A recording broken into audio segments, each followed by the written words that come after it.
오늘 주시는 하나님 말씀 사무엘상 15장 17절부터 27절 말씀. 구약성경 사무엘상 15장 17절부터 27절까지 말씀을 교독하겠습니다. 앞에 화면 있으니까요. 같이 보십시오. 사무엘이 이르되 왕이 스스로 작게 여길 그때에 이스라엘 지파의 머리가 되지 아니하셨나이까. 여호와께서 왕에게 기름을 부어 이스라엘의 왕을 삼으시고 또 여호와께서 왕을 길로 보내시며 이르시기를 가서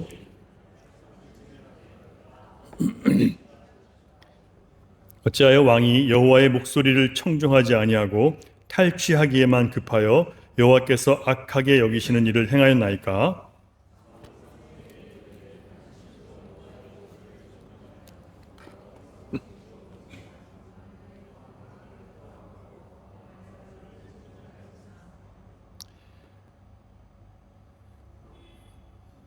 다만 백성이 그 마땅히 멸할 것 중에서 가장 좋은 것으로 길갈에서 당신의 하나님 여호와께 제사하려고 양과 소를 끌어왔나이다 하는지라.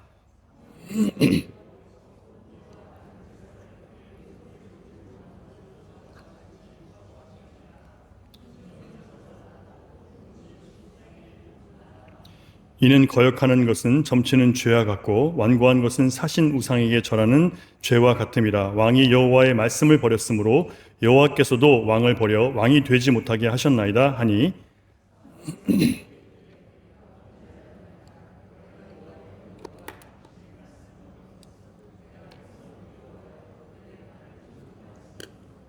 청하오니 지금 내 죄를 사하고 나와 함께 돌아가서 나로 하여금 여호와께 경배하게 하소서 하니 사무엘이 사울에게 이르되 나는 왕과 함께 돌아가지 아니하리니 이는 왕이 여호와의 말씀을 버렸으므로 여호와께서 왕을 버려 이스라엘 왕이 되지 못하게 아니하고 같이 있습니다. 사무엘이 가려고 돌아섰을 때에 사울이 그의 겉옷자락을 붙잡음에 찢어진지라.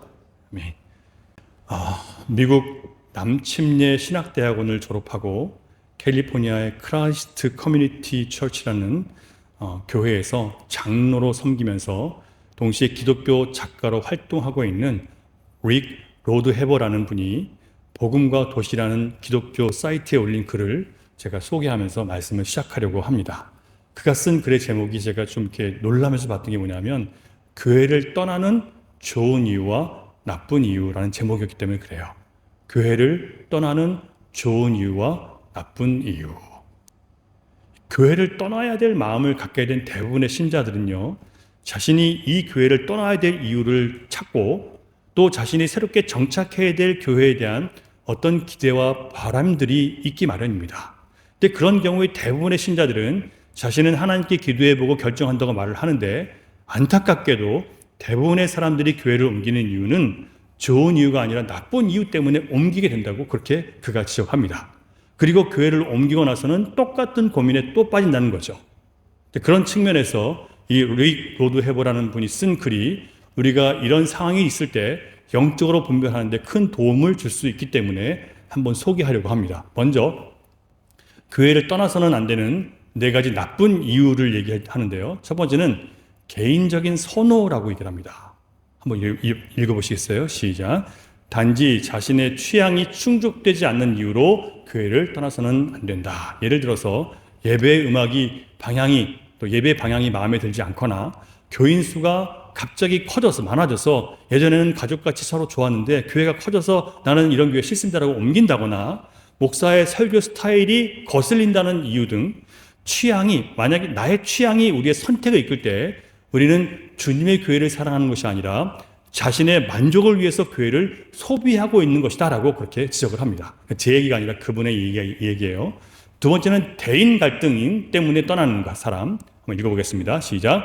개인적인 갈등을 겪었다는 이유로 교회를 떠나서도 안 된다. 왜냐하면 은혜와 용서를 연습하기 위해서 지역교회보다 더 좋은 곳은 없다는 거예요.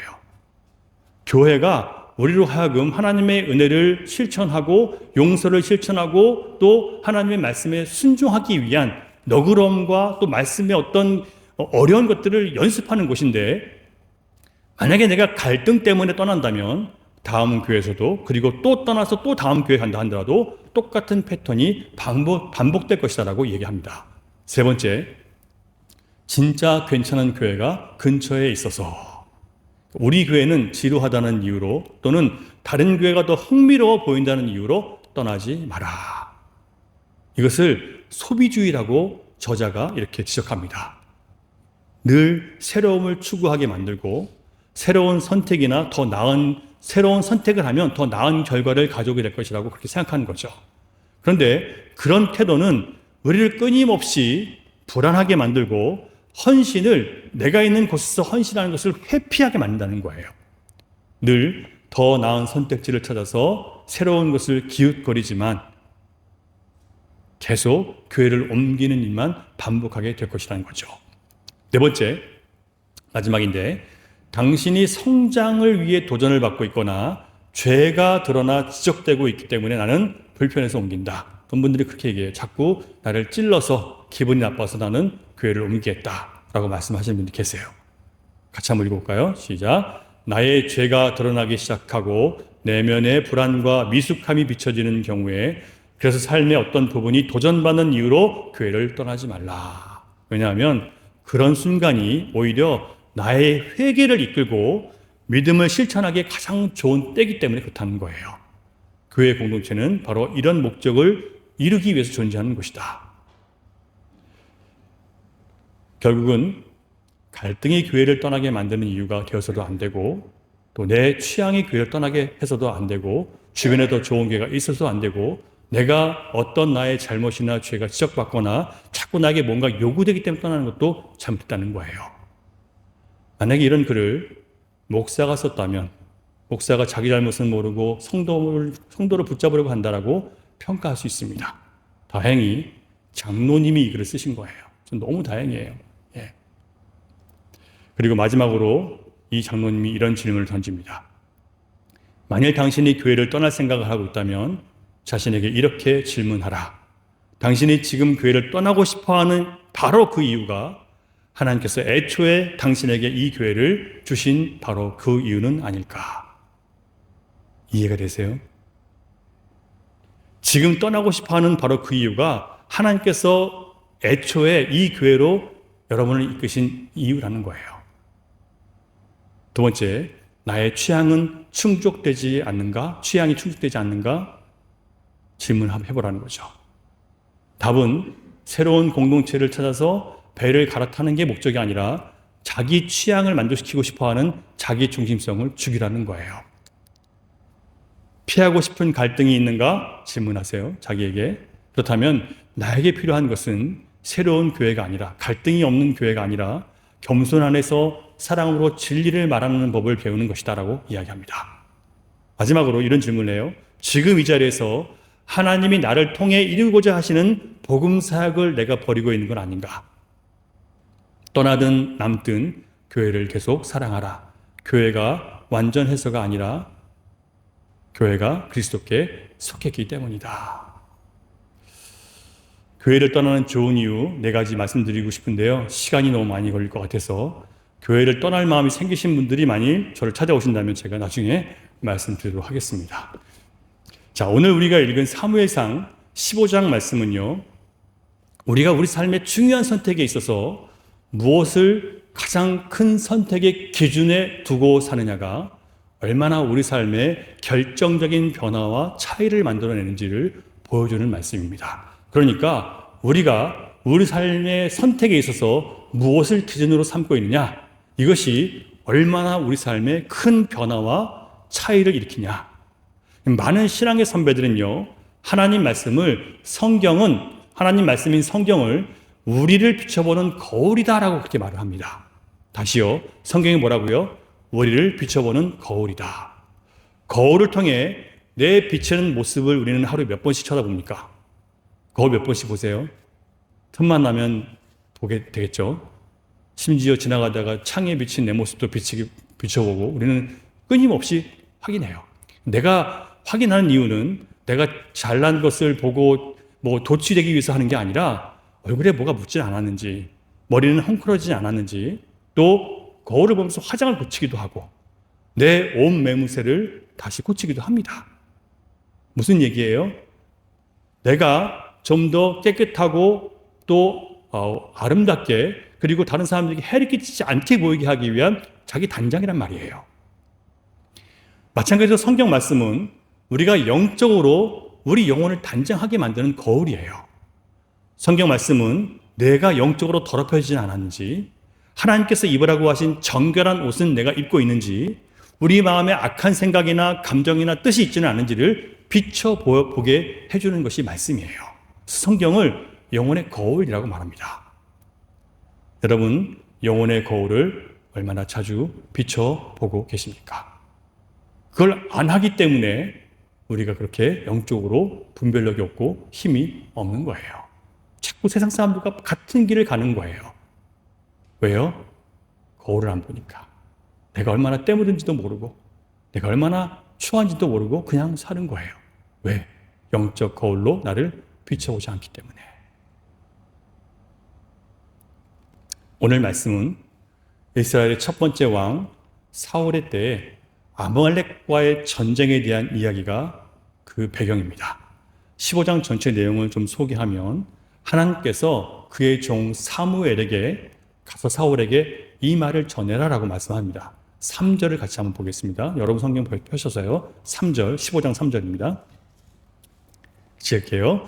지금 가서 아말렉을 쳐서 그들의 모든 소유를 남기지 말고 진멸하되 남녀와 소아와 젖먹는 아이와 우양과 낙타와 나귀를 죽이라 하셨나이다 하니 하나님 명령이죠.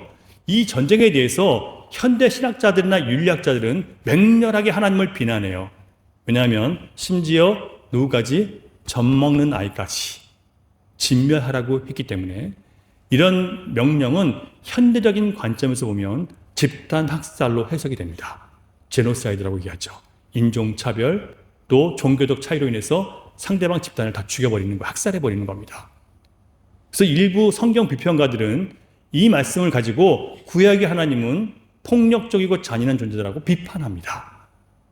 그건 이스라엘의 하나님이지 우리 하나님이 아니라고 그렇게 성경을 왜곡시켜버립니다.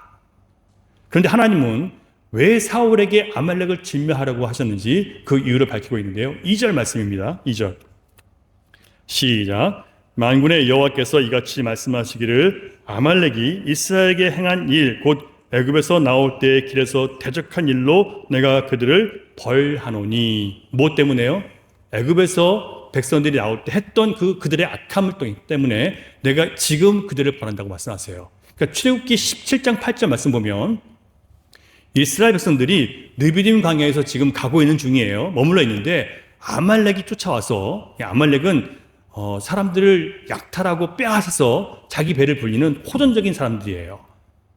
이들이 쫓아와서 싸움을 걸어옵니다. 신명기 25장을 보면 이 전쟁의 원인에 대해서 구체적으로 기록하고 있는데 지금 오늘 이 전쟁이요, 사울이 전쟁하게 된 그 원인을 밝혀주고 있어요. 같이 한번 보겠습니다. 25장 17절부터 19절 말씀, 신명기예요. 앞에 화면 보겠습니다. 시작. 너희는 애굽에서 나오는 길에 아말렉이 네게 행한 일을 기억하라. 곧 그들이 너를 길에서 만나 네가 피곤할 때 네 뒤에 떨어진 약한 자들을 쳤고 하나님을 두려워하지 아니하였느니라. 그러므로 네 하나님 여호와께서 내게 기업으로 주어 차지하게 하시는 땅에서 네 하나님 여호와께서 사방에 있는 모든 적군으로부터 내게 안식을 주실 때 너는 천하에서 아말렉에 대한 기억을 지워버리라. 너는 잊지 말지니라. 언제 해결하라고 했어요? 가나안 땅에 들어가서 적군을 다 쳤을 때 더 이상 방해하지 않는 때가 되면 왕이 세워졌어요. 사울 왕이 세워졌어요. 주변을 다 정리했단 말이에요. 그러면 뭐 하라고요? 아말렉을 치라는 거예요. 잊지 말라고 하셨어요. 이 전쟁이 시작되는 겁니다. 그럼 이 전쟁은 어떤 거예요? 비록 가나안 땅에 정착한 지 350에서 400년이 지난 후의 전쟁이지만 그들의 죄에 대한 하나님의 공의로운 심판이에요. 그래서 여러분 18절 보시면요, 15장 18절 보시면 또 여호와께서 왕을 길로 보내시며 이르시기를 가서 누굴 쳐요? 죄인 아말렉 사람을 치라는 거예요. 죄인. 그냥 아무나 죽이는 게 아니라 죄인 아말렉 사람이라고 분명히 하나님께서 말씀하십니다. 그렇다고 해도 어린아이까지 젖먹이까지 죽이는 것은 너무 잔인한 거 아닙니까?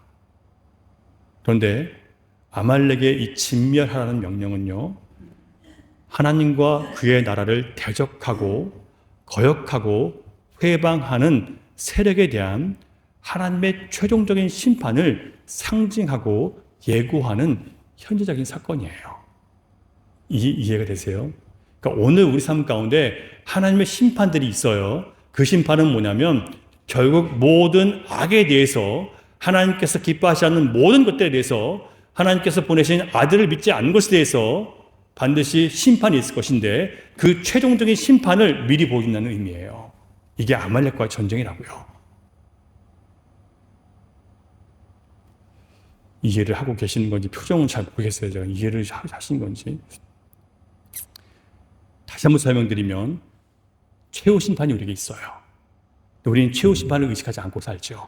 그래서 그 최후 심판이 있다는 것을 미리 보여주기 위해서 하나님께서 그런 죄인을 향한 심판들을 중간중간 보여주시는 거예요. 지금도 하나님에 대해서 세상이 극혐하는 부분이 있습니다.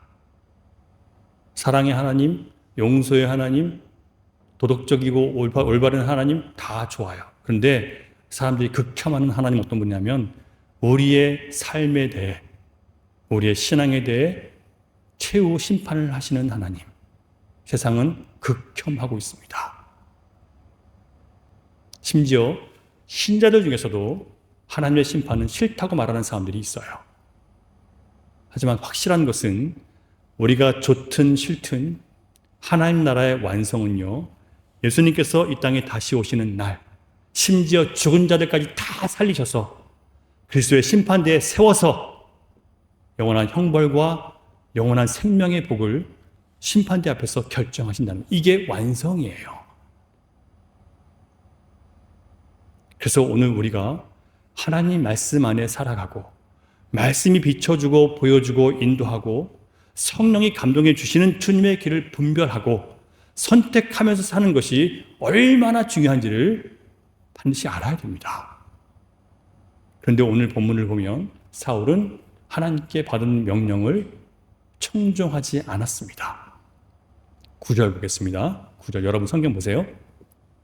시작. 사울과 백성이 아각과 그의 양과 소의 가장 좋은 것 또는 기름진 것과 어린 양과 모든 좋은 것을 남기고 진멸하기를 즐겨 아니하고 가치 없고 하찮은 것은 진멸하니라. 여기서 진멸하기를 즐겨하지 않았다고 했는데 이것은 내가 좋아하는 뜻대로, 내가 싫어하는 것은 안 하고 내가 좋아하는 것만 했다는 뜻이에요. 사울과 그의 백성들은 나름 하나님 명령을 따랐어요. 하지만 적당히 따릅니다. 왜 이런 잘못된 선택을 했을까요? 하나님의 완전한 뜻에, 완전한 말씀에 사람의 뜻을 혼합해 버렸기 때문에 이런 일이 벌어지는 거예요. 우리가 하나님의 말씀을 들어도 잘못된 길로 가는 이유는 하나님의 완전한 말씀에 우리의 생각과 우리의 좋고 나쁨을 거기다가 혼합시키기 때문에 잘못된 판단과 결정을 내리게 됩니다.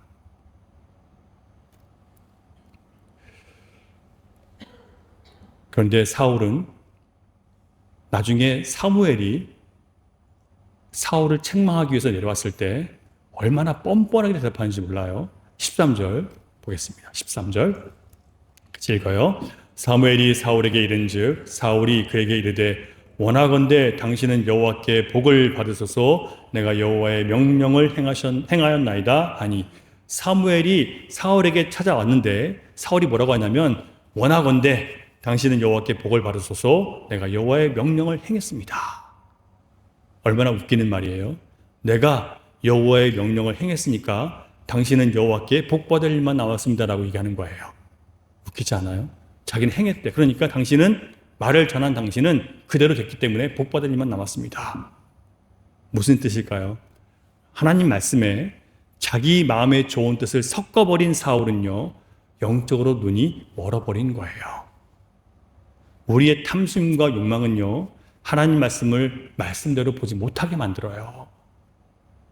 우리가 세상에서 갖고 있는 어떤 이념이나 사상은요, 우리가 하나님 말씀을 순수하게 보도록 만들지 않아요. 그래서 이념이나 사상에 먼저 몰린 사람들은 하나님 말씀을 말씀대로 보는 것이 참 어려워요.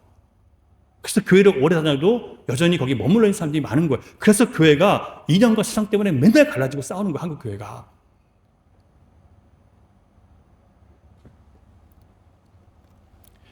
사울은 지난밤에 사무엘이 사울 자신의 불순종으로 인해서 얼마나 고통받고 괴로워했는지 모르고 이런 헛소리를 하고 있는 겁니다.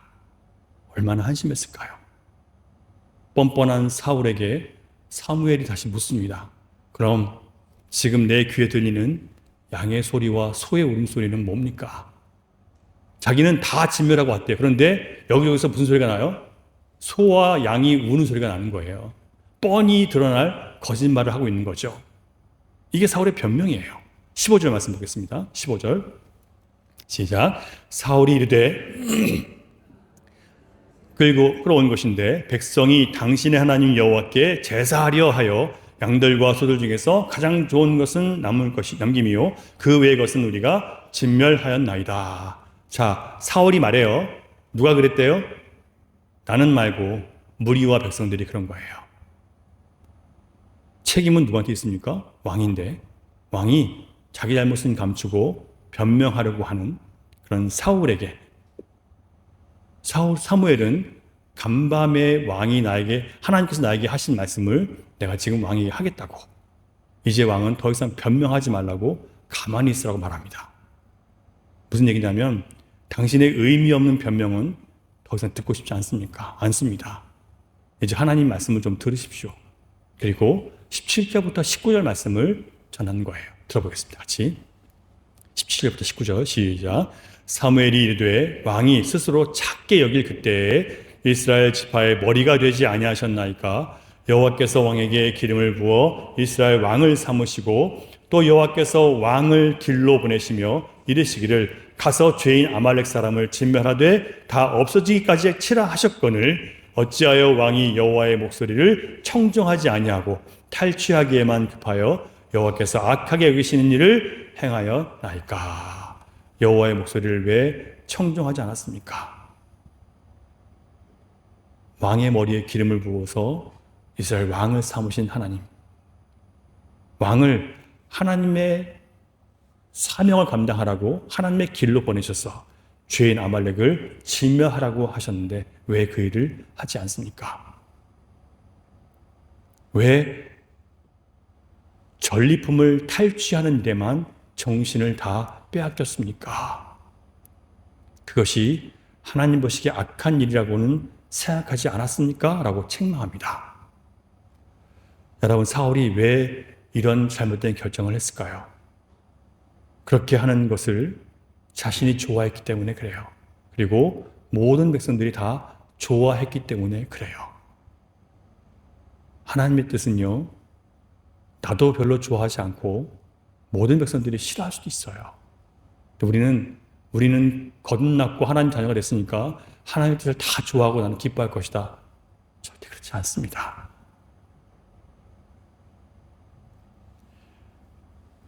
심지어 사울이 말하는 백성들의 의도가요, 너무 좋아 보여요. 이렇게 얘기해요. 하나님께 제사를 드리기 위해서래요. 그렇죠? 하나님께 제사 드리려고 지금 남긴 건데요. 그들이 좋다고 생각했던 선한 의도는요, 하나님 보시기엔 전혀 좋지 않아요. 이 미묘한 차이를 말씀 그대로 청종하는 사람 말고는요, 분별이 되지 않는 거예요. 제가 분별했다는 얘기가 아니라 성경 말씀대로 그런 거예요. 저도 어리석어요. 그래서 말씀을 자꾸 펴는 거예요. 자꾸 거울 삼는 거예요. 저는 성격이 급해서 빨리 결정하는 스타일이지만 하나님께서 하시는 일에 대해서는요, 누구보다 오래 생각하고 누구보다 굼떠요. 두렵기 때문에. 많이 생각한다고요.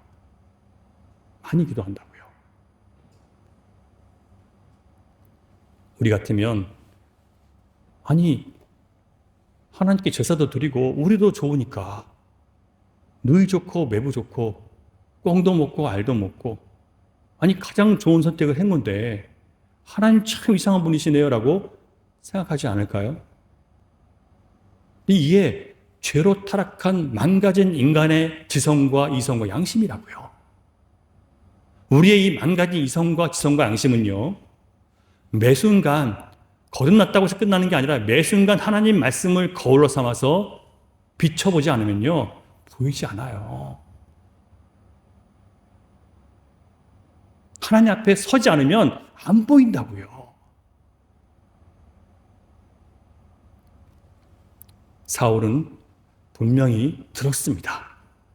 하나님의 뜻은 진멸이었다는 것을.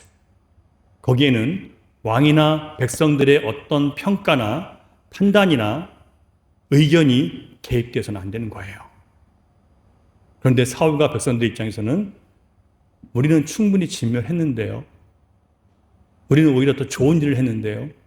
이것은 사람 중심의 판단이에요. 인본주의라고요. 우리가 좋은 거예요. 근데 교회에서 많은 사람들이 그렇게 판단해요. 우리가 좋은 게 좋은 건 줄 알아요. 아니라고요.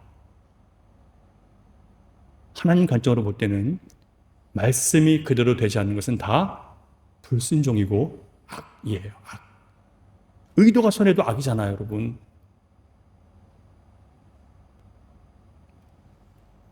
또 한 가지 사울이 잘못된 선택을 하게 된 이유는요, 하나님보다 사람을 더 의식했기 때문에 그래요. 24절 보겠습니다. 24절. 제가요, 시작. 사울이 사무엘에게 이르되 내가 범죄하였나이다. 내가 여호와의 명령과 당신의 말씀을 어긴 것은 내가 백성을 두려워하여 그들의 말을 청종하였음이니이다. 사람은요, 자기가 무서워하는 사람의 말을 듣게 돼 있어요.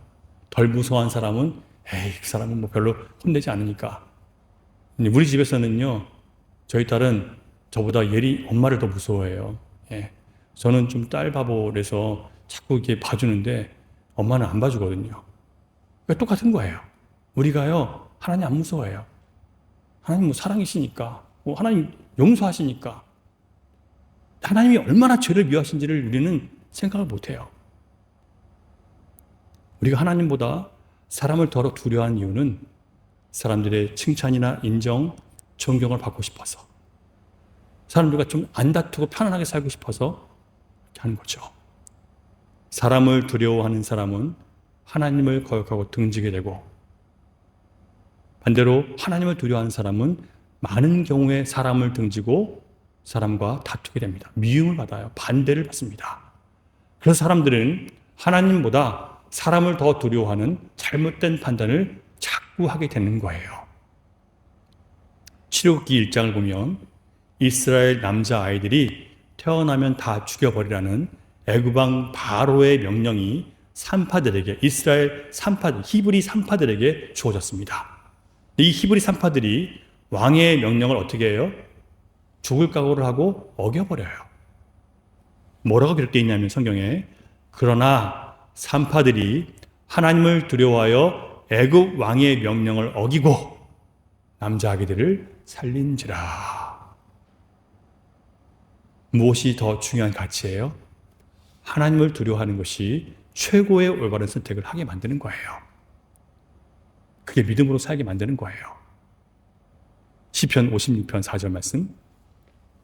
시작. 내가 하나님을 의지하고 그 말씀을 찬송하올지라. 내가 하나님을 의지하였은즉 두려워하지 아니하리니 혈육을 가진 사람이 내게 어찌하리이까. 예수님 말씀 마태복음 10장 28절.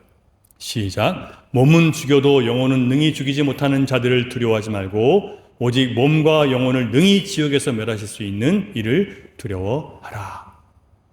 하나님을 두려워하는 게 우리가 바른 길을 걸어갈 수 있는 유일한 길이에요. 결국 사울이 잘못된 선택을 하게 된 이유는 하나님보다 사람을 더 두려워하는 그의 잘못된 우선순위 때문이었습니다. 이렇게 하나님의 완전한 말씀 앞에 나의 가치, 나의 호, 불호, 이것이 섞이거나 또는 대중의 의견이 더해졌을 때 하나님의 완전한 말씀은 반드시 그르쳐지게 되어 있습니다. 사울이 그런 선택을 한 결과가 너무 비참하게 돌아옵니다. 26절 말씀 보겠습니다. 시작. 사무엘이 사울에게 이르되 나는 왕과 함께 돌아가지 아니하리니 이는 왕이 여호와의 말씀을 버렸으므로 여호와께서 왕을 버려 이스라엘 왕이 되지 못하게 하셨음이니이다 하고, 사울에게 기름 부었던 사람이 사무엘이에요. 사무엘은 사울이 왕이 된 것을 굉장히 기뻐하고 자랑스럽게 여겼어요. 그런데 이렇게 동행하기를 원하지 않아요. 왜? 사무엘이 말씀을 버렸기 때문에. 하나님도 사울을 버리셨어요. 다윗은 시편 18편 30절에서 이런 고백을 합니다. 하나님의 도는 완전하고 여호와의 말씀은 순수하니 그는 자기에게 피하는 모든 자의 방패시로다. 하나님의 도, 하나님의 길은 완전해요. 만일 거기에 우리의 길이 섞이거나 우리의 마음이 섞이면 완전히 뭐가 돼요? 불완전이 되는 거예요. 하나님 말씀은 순수해요. 만일 거기에 우리의 의견이나 사람들의 의견이 섞이기 시작하면 그 순수함은 어떻게 돼요? 오염되는 거예요.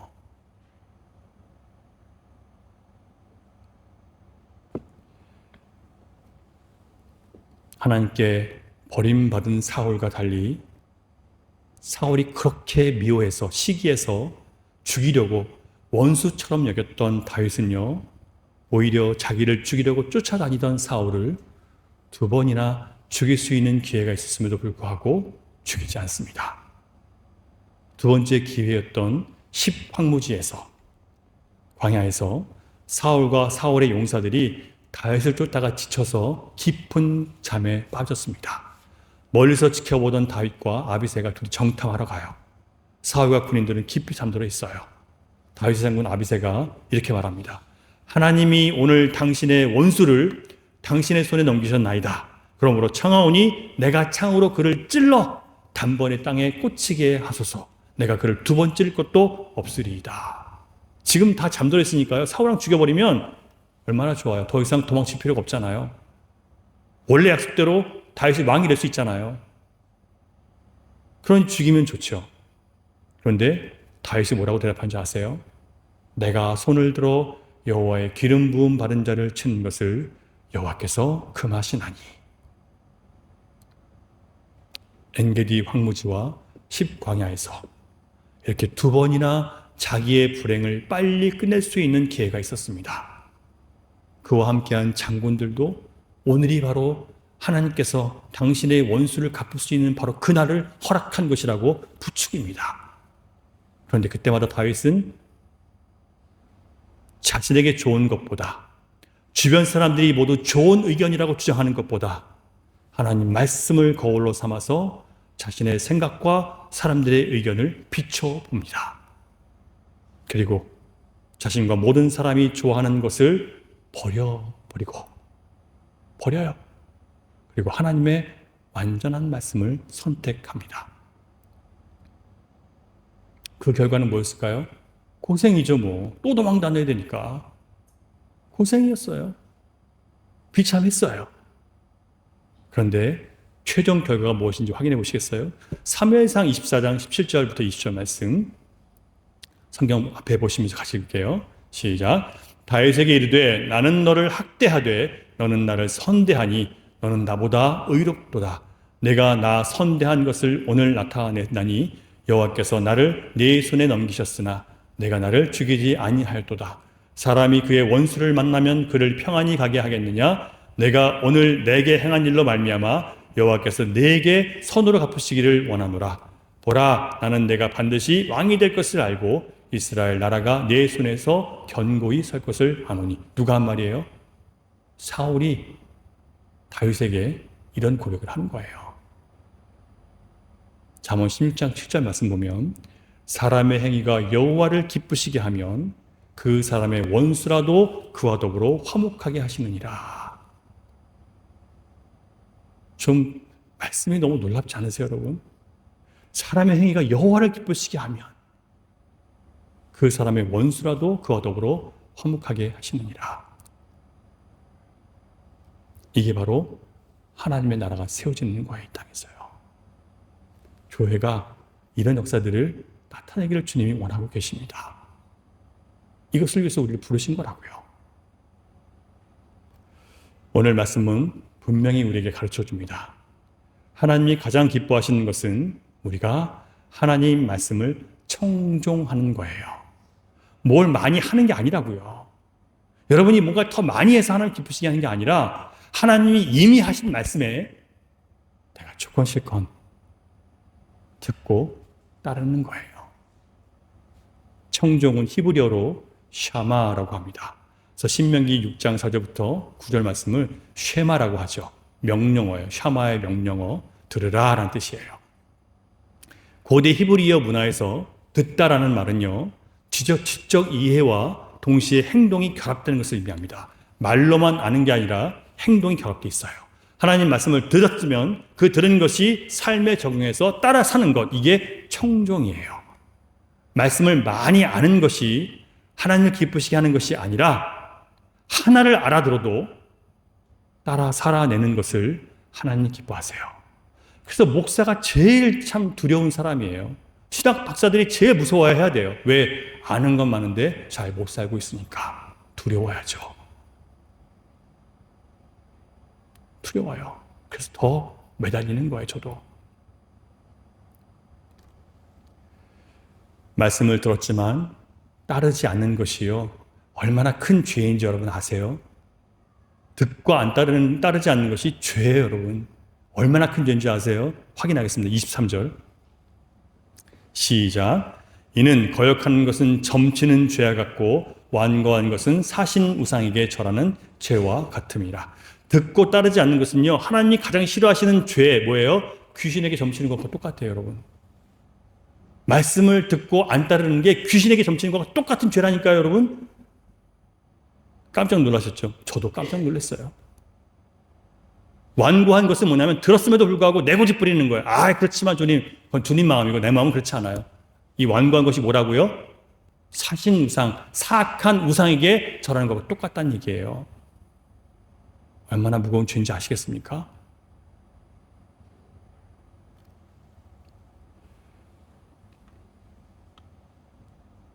기억하십시오, 여러분. 하나님 말씀을 듣는 것은 그 말씀에 따라 순종하는 것이 포함되어 있습니다. 이게 아는 거예요. 아는 것은 들은 것이 아니고 듣고 따라가는 겁니다.